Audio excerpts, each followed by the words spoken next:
Entonces habrá que pasar a las preguntas del público. Ah, sí, pues. Eso, Tenemos... Quizás qué es lo que preguntaron. Dicen, hace días que no se ve Fernando. Ay, Sabrieta, para mí que lo tienes encerrado en el fondo de tu casa en un galpón y lo obligas a hacer cápsulas. Fernando y Sabrieta, si ves esto, en la próxima cápsula tose 3 veces o guiña un ojo. Ey.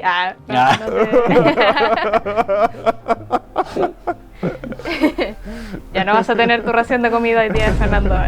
¡No! Sí, Emeritus-IV. Dice, James Webb por sí solo podría mejorar la fotografía de Sagitario A. Y dice, larga vida a su podcast. Gracias. Larga vida al podcast. Al Instapod. El Instapod. Sí. A nuestro Instapod. A ver, mira, esa es una súper buena pregunta.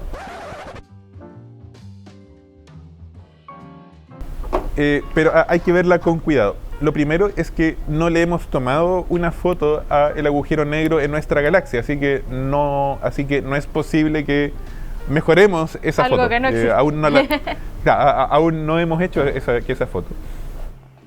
Y la razón por la cual le tomamos una foto a un agujero negro en otra galaxia y no en la nuestra, es porque ese agujero negro en otra galaxia era mucho más grande que el nuestro, y eso significa también que la materia en torno de él gira un poco más lento. Y como eso es a lo que tú le quieres tomar una foto, y es una foto que cuesta tomar, entonces a ti te conviene justamente que no sea algo que cambie muy rápido, sino que te quede una foto aún más borrosa. Tú lo que quieres es un agujero negro que se quede así como más quietecito. Que pose. El nuestro, claro, como el que pose, exactamente. El agujero en esta otra galaxia era más bueno para posar, exactamente. Ese es el. El de nuestra galaxia es un poco más hiperkinético, es más chiquitito. Entonces, claro, está más el difícil tomarle una foto. Quizás se haga igual pues con la misma técnica de construir un radiotelescopio virtual con todos los radiotelescopios del mundo. Quizás se haga. Pero lo que sí será posible con el James Webb, dado que ve en microondas, es ver mejor las estrellas que orbitan en torno del agujero negro en el centro de nuestra galaxia. Entonces, ahí yo creo que sí vamos a obtener bastante más información. Pero el James Webb en sí mismo es demasiado pequeño para tomarle una foto a el agujero negro mismo, ¿sí? Para eso se requiere algo mucho más grande. Pero obviamente sí nos va a dar un montón de información, y de hecho uno de los chistes de poder mirar en el infrarrojo, como lo hace, que yo no sé si que dije el microondas o si es infrarrojo. El James Webb mira en infrarrojo, ¿sí? Como por si tuve un lapsus. Sí, uno de los chistes de ver en infrarrojo es que el infrarrojo pasa mejor a través del polvo galáctico, entonces él permite ver mejor qué es lo que hay atrás. Así que sí, ahí hay que estar expectante a ver qué es lo que vamos a descubrir detrás de las Yana Fuyu de nuestra galaxia. Ya, mira, acá hay otra que es de Biblioteca de OA. Dice, ¿qué tanta evidencia existe de que lo que llamamos materia oscura en realidad sean aspectos que no conocemos sobre cómo funciona la gravedad? ¿Podría pasar algo similar con la energía oscura? Aquí hay más de una pregunta. ¿Existe algún artefacto que nos podría... ¿Vamos por parte o no? ¿Vamos por parte o la digo entera? Déjame responder esas primeras dos, porque completo. La pregunta de Biblioteca de OA es que es alucinante, es una súper buena pregunta. Y la respuesta es sí, porque fíjate que yo veo más curvatura espacio-temporal que la que se justificaría de acuerdo a las ecuaciones de Einstein con la materia que yo alcanzo a ver. Entonces, claro, yo lo que estoy haciendo es echarle pues la culpa a una forma de materia que no puedo ver. Pero la otra alternativa será, oye, ¿y no será que las ecuaciones de Einstein a lo mejor están mal? A lo mejor la gravedad funciona distinto, a lo mejor yo me estoy engrupiendo pensando que hay materia extra, y a lo mejor la gravedad de alguna forma llega a ser más intensa que lo que yo esperaba. Y la verdad es que eso es una posibilidad. Hay toda una familia de teorías al respecto que se llama MOND. Y la verdad es que es un poco el problemático. Pasa que MOND tiene algunas dificultades para explicar algunas cosas que vemos. Entonces uno diría, no, mira, parece como que no es tan cierto. Pero materia oscura, así, el pensar que esto es una forma de materia, también tiene ciertas dificultades para explicar algunas cosas. Por ejemplo, hay algo muy misterioso que se llama la relación de Tully-Fisher, que básicamente te dice que las galaxias, en donde las estrellas giran más rápido, también suelen ser más brillantes. ¿Y por qué debiera ser eso así? De acuerdo a la hipótesis de materia oscura, no hay ninguna razón para que eso fuera así. Pero sin embargo, esta teoría de gravedad modificada sí es capaz de explicar ese tipo de cosas.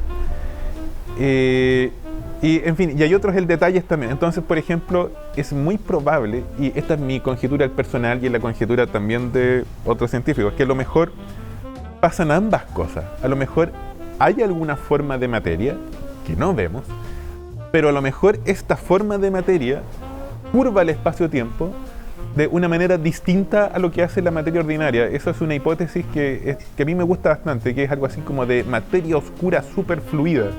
Es como una hipótesis intermedia entre la materia oscura tradicional, digamos, y una teoría de gravedad modificada. A lo mejor son ambas cosas. Así que no lo sabemos en realidad, es un tremendo misterio. En cuanto a la energía oscura, sí pudiera pasar algo similar. De hecho, en cosmología hay un montón de hipótesis sobre ideas alternativas a la constante cosmológica que pudieran explicar el comportamiento del universo muy temprano y quizás también lo que uno ve ahora como la expansión acelerada del universo. Hay otra idea, por ejemplo, que me encanta a mí, que es algo en lo que trabajo, que tengo un artículo al respecto, digamos, que me gusta mucho. Y es que a lo mejor hay otra propiedad extra del espacio-tiempo, que no es que solo que se curve, sino que también se tuerza, que tenga un poco de torsión. Eso también aceleraría la expansión del universo. Supongamos que uno asume que el universo sigue las ecuaciones de Einstein, y uno usa el fondo cósmico de microondas, los primeros rayos de luz del universo, y la idea de que hay materia oscura y de que hay una constante cosmológica para predecir cómo va a evolucionar el universo. Entonces yo tengo mi universo aquí en el computador y veo cómo es que evoluciona, y lo dejo evolucionar en mi computador por 13.800 millones de años, le tomo una foto y lo comparo con lo que yo veo en el universo real y digo, ¿será igual? La respuesta es que se parece mucho, pero no es igual. La velocidad de expansión del universo que uno mira y la que te predice el computador se parecen, son casi iguales, pero no es la misma. Es distinta, eso se llama la tensión en el parámetro de Hubble. ¿Por qué ocurre? No tenemos idea. Y también hay otras diferencias más, qué sé yo, el número de galaxias enanas que orbitan a las galaxias más grandes como la nuestra, que es un poquito el distinto. Y, en fin, hay algunos detallitos chiquititos que como el que no calzan. Entonces uno lo que ve es como que hay un universo, el que te predice el computador se parece un montón al como al que uno ve. Es como que vamos como por buen camino, digamos. Pero de que sea igual, no. Entonces, aún faltan cosas como por completar. Es un tremendo acertijo, aún no lo hemos resuelto. Así que eso es lo que te puedo decir. De nuevo, no tengo idea. Que quede mal el de nuevo, ¿no? ¿Qué dicen ustedes, chiquillos? ¿Sacamos a Fernández ahorita? Está peligrando el puesto de Fernández, está peligrando. Sí. ¿Existe algún artefacto que nos podría esclarecer el misterio en el mediano plazo, como James Webb, por ejemplo? Dice, wow. no puedo evitar pensar en la anomalía en la órbita de Mercurio y que durante mucho tiempo se supuso que la provocaba un planeta no descubierto entre Mercurio y el Sol. Y agrega, me encanta su podcast, ojalá salgan muchos episodios más. Gracias. Claro, o sea, que el punto era que, o sea, ¿cuál es la historia esa del perihelio, el de Mercurio? Fue que se había observado una anomalía en la órbita de Mercurio y las personas asumían que lo que debía estar correcto era la gravedad de Newton. Entonces, claro, para explicar esa anomalía, dijeron, a lo mejor hay un planeta que no hemos podido ver, que está entre Mercurio y el Sol y que causa esa anomalía en la órbita de Mercurio. Ahora, ¿cuál era el problema? El problema era que habían asumido algo incorrecto. Habían asumido que la mejor forma de explicar la gravedad era la teoría de Newton. Resulta que cuando tú usas la relatividad general de Einstein, tú te das cuenta que esa anomalía del mercurio en realidad es lo que predicen exactamente las ecuaciones de Einstein, sin que haga falta un planeta invisible para explicar por qué se mueve así. Entonces, claro, a lo mejor justamente con la materia oscura y con la energía oscura nos está pasando igual. A lo mejor, claro, estamos asumiendo que la relatividad general quizás pudiera ser la forma correcta de explicar esto, y para explicar lo que vemos estamos asumiendo que hay algo invisible que no podemos ver que causa el efecto, pero a lo mejor hay otra manera de explicar esto. Y no lo sabemos, por eso era lo que comentaba antes, de que a lo mejor pueden pasar ambas cosas. A lo mejor puede haber una forma de materia extra que también curve el espacio-tiempo de una forma inusual, muy distinta a la materia ordinaria. Así que sí, el que puede ser, digamos. Ahora, en cuanto a algún artefacto para detectar la materia oscura, eso es una súper buena pregunta, porque de nuevo es una historia de un tremendo fracaso. Resulta que los científicos más brillantes del mundo han creado los aparatos más variados, más exquisitos, más ingeniosos para captar una partícula de materia oscura de alguna forma, y nadie ha detectado nada, ¿sí? Entonces es un tremendo misterio. Ahora, claro, resulta que el James Webb sí nos va a dar datos más precisos, justamente tanto de cómo se expande el universo, tanto de la formación de estructuras en el universo. Entonces, el tener datos más precisos nos permite saber con mayor precisión en dónde estamos metiendo la pata, así que eso sí es un muy buen aporte. Ahora, en cuanto a saber cómo se comportó el universo muy temprano, creo que ya eso es tarea de LISA, que va a ser un detector de ondas gravitacionales que va a estar en el espacio de un tamaño descomunal, que es como una escuadra láser con 3 naves espaciales que bailan en forma sincronizada, exquisita y separadas por una distancia enorme, que es 7 veces la distancia entre la Tierra y la Luna.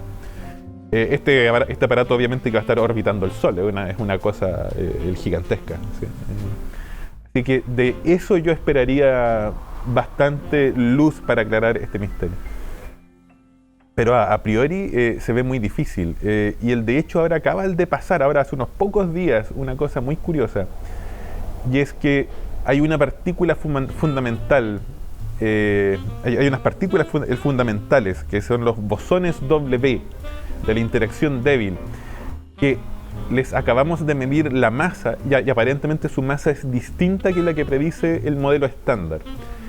Y esa diferencia en la masa pudiera ser causada por fluctuaciones cuánticas del vacío de partículas que no conocemos, quizás algunos candidatos a materia oscura. Así que estamos en una época muy emocionante al respecto, pero por el momento no tengo idea, digamos. Sí. Ciencia Afición dice, ¿podrían comentar algo sobre el hexágono de Saturno? El hexágono de Saturno, qué cosa más rara. A ver, eso es casi como el de ciencia ficción. Pero en el polo norte de Saturno hay un huracán hexagonal. O sea, en internet han aparecido todas las teorías más locas, ¿no? Es que es un portal interdimensional de una civilización desconocida, pues, etcétera. Claro, es que es la única alternativa. No, en realidad es muy raro un huracán hexagonal. En realidad lo que sucede es que es una familia de huracanes, sí, que son varios huracanes juntos, que cuando tú los tomas como un todo global, claro, se ve que forman un hexágono. El fenómeno es bastante complejo, pero hemos sido capaces de reproducirlo en el laboratorio en la Tierra. O sea, es bastante complejo el comprenderlo, se requiere un montón de mecánica de fluido, es una cosa técnica compleja, pero no requiere influencia extraterrestre extraordinaria para formar un huracán hexagonal. Es una curiosidad del sistema solar. Hay un huracán gigante en el polo norte de Saturno y es hexagonal. Sí, así es. Ya. No, pero esto me lo preguntó por interno. Dice, al final es, ¿cómo se define un kilogramo? ¡Wow! La definición de kilogramo. A ver, es súper complejo. Es súper complejo. Creo que de hecho que es la unidad más difícil el de medir pero intentemos hacerlo simple. ¿Cuál es la idea original? ¿Cómo empezó que todo este asunto de las unidades? A ver, es que resulta que originalmente los seres humanos siempre han medido cosas usando su cuerpo como para compararlo. Por ejemplo, uno mide la distancia de algo en cuartas, ¿sí? Y eso suena el folclórico, pero es que así se hacía hasta hace poco. O sea, la yarda inglesa, por ejemplo, alguna vez él definió como la distancia entre la punta el nariz hasta el dedo de la mano derecha de un rey, ¿sí? O sea, y eso era la yarda inglesa, ¿sí? Entonces, claro, cuando los franceses hicieron la Revolución Francesa, se encontraron de partida que le habían cortado la cabeza al rey, así que ya no lo podían usar para hacer unidades de medida aunque hubieran querido. Y se les ocurrió que, claro, que en vez de tener un montón de unidades folclóricas, que cada cual inventaba sus unidades a su pinta, era muy bueno si las unidades fueran un procedimiento. Si yo hiciera algo tal que me diera esta unidad. Entonces, por ejemplo, se le ocurrió que tenían que ser algo que se relacionara siempre con el número 10 y con algo que fuera común a todos los seres humanos. Entonces, por ejemplo, se le ocurrió, oye, vamos a hacer que el kilogramo sea la masa de un cubo de agua de 10 centímetros de lado, o sea, 1 litro de agua. Que 1 litro de agua definiese la masa del kilogramo. Ahora, el problema es que eso suena súper bien, pero en la práctica no es muy preciso, porque ¿qué pasa si el agua está un poquito más caliente o si está un poquito más fría? Resulta que el agua un poquito es más densa si es que está más fría. ¿Y qué pasa si es que tiene sales? ¿Y qué pasa si es que además, por ejemplo, hay distintos isótopos de los componentes del agua? Por ejemplo, ¿qué pasa con el agua pesada, que en vez de hidrógeno tiene deuterio y que también es una componente del agua? Entonces, al final, en la práctica era un lío. Y para cortar como por lo sano, durante mucho tiempo, siglos, definió el kilogramo como la masa de un cilindro de una aleación de iridio en un sótano en París. Y eso era el kilogramo, era la masa de ese cilindro. Entonces el problema era que, claro, tenías que hacer otros cilindros iguales para que la gente en otras partes del mundo se enterara de que era un kilogramo. Nunca serían iguales ya los famosos cilindros. Resulta que les caía polvo, así que ellos tenían una campana, el de vacío, pero cuando los manipulaban, qué sé yo, una huella digital que le quedaba pegada al cilindro, ya le cambiaba su masa. Entonces, si querías hacer algo muy preciso, era para volverse loco. Entonces, finalmente, hace muy poco, se rescató esta idea original de la época de la Ilustración de la Revolución Francesa, que era que las unidades todas fueran procedimientos.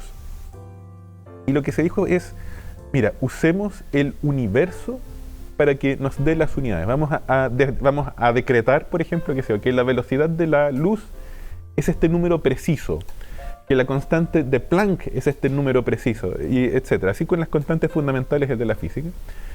Y en términos de ellas, vamos a definir un procedimiento tal que me permita descubrir cuánto es un kilogramo. Entonces, así, por ejemplo, si hay una colonia humana el día de mañana en Plutón, es que no les hace falta venir a un sótano en París para enterarse cuánto es un kilogramo. Pueden hacer un experimento en Plutón y averiguar cuánto es el kilogramo.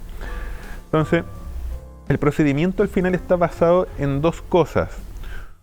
Una, en un fenómeno de la mecánica cuántica, y es que la energía es igual a la constante de Planck por la frecuencia cuando uno considera un fotón. Y esa es una de las primeras cosas que descubrimos en la mecánica cuántica, que los fotones en general cuando son emitidos por un átomo que no pueden tener cualquier energía, sino que su energía está en niveles discretos y esa energía está relacionada con su frecuencia y con la constante del de Planck. Y por otra parte, de la relatividad uno sabe que la energía a través de ese famoso E igual mc cuadrado está relacionada con la masa. Entonces, si yo soy muy astuto, puedo ocupar ambas relaciones para definir a través de un procedimiento el kilogramo usando tanto la constante de Planck como la velocidad de la luz. Ahora, ¿cuál es el procedimiento preciso? Da para todo un programa completo, pero esa es la idea básica, ¿sí? Es poder es poder obtener el kilogramo a partir de un procedimiento y de las constantes físicas fundamentales, como la constante del de Planck y la velocidad de la luz. Esa sería como la explicación más simple, creo que se puede dar, ¿sí? El Oski 123 pregunta, dice: hola, creo que se pueden dejar preguntas por acá. ¿Qué es la nada? Para mí es... Miren, dice más o menos qué es lo que es para él. Para mí es una sombra, ausencia de luz, pero no descriptible. Otra cosa no se me ocurre. Y dice: qué buen Instagram. ¿Qué es la nada? Wow. A ver, esa es una... Claro, es que esa pregunta tiene un montón de filosófico, porque hablar sobre la nada significa hablar sobre la existencia, justamente. O sea, la nada, en cierto sentido, es la antítesis, pues, de la existencia. Entonces, sucede justamente que así como el existir es un poquito borroso en mecánica cuántica, el no existir también lo es. Entonces, por ejemplo, uno se puede imaginar el vacío. Resulta que el vacío, uno pensaría, es que es nada. Pero justamente lo que estamos conversando hoy día es que, ¿sabes qué? Es que el espacio, aunque uno vea que no tiene nada a priori, es que es dinámico. El espacio se curva, vibra, se expande. Y de hecho, los campos cuánticos vibran en el vacío. Hay fluctuaciones cuánticas, hay partículas que aparecen y desaparecen a la existencia en escalas de espacio-tiempo muy pequeñas. Entonces, claro, el vacío, uno pensaría a priori, no, es que ahí no hay nada. Y no, por realidad el vacío es sumamente dinámico. En ese sentido, uno podría intentar definir una nada más profunda, una nada sin espacio, sin tiempo, sin materia, ¿sí? Ahora, la pregunta es, ¿y qué hace esta nada? ¿Se rige por alguna ecuación, por algo? Y si se rige como por alguna ecuación, entonces pasaría a ser un algo. En fin, uno piensa en una especie como de algún estado, el primordial, en donde no hay nada, en donde no hay espacio, en donde no hay tiempo, en donde no hay materia. Eso correspondería a algo justamente en donde todas las cantidades conservadas de la física son cero, justamente. Que lo conversamos alguna vez en cuanto al teorema del de Noether y sobre cómo podía haber surgido el universo, hace algunos días. Este estado primordial de nada, pero una nada entre comillas, digamos, que yo creo que no dejaría contento a un filósofo como nada, pero lo más cercano que me puedo imaginar, pues, a una nada, es muy posible que decaiga justamente en un universo, que te pueda generar un Big Bang, por ejemplo, que se separe en un espacio-tiempo que puede contener energía negativa y la materia ordinaria, por ejemplo, que uno ve que contiene energía positiva. Pero claro, es muy difícil el decir qué es lo que es nada, porque el de partida, el definir la existencia es muy difícil. O sea, si uno va a nivel cuántico, el verbo existir hay que reemplazarlo por conceptos matemáticos mucho más sutiles, digamos. Así que es una tremenda pregunta. Creo que de nuevo quedé en un no tengo idea, ¿sí? Sí, que como que ya me quedé sin trabajo, que ya me van a echar aquí el del Instapot. ¿Sí? Ya, chicos, ha sido genial estar en el lado oscuro del universo y verlos una vez más. Muchas gracias. Aquí. Así que nos vamos a reunir en otra ocasión. Aquí desde el lado oscuro nos despedimos. Siempre quise ser Darth Vader. Eso, abrazos. Ya, chicos, chao. Que estén muy bien. Chao, muchas gracias. Adiós.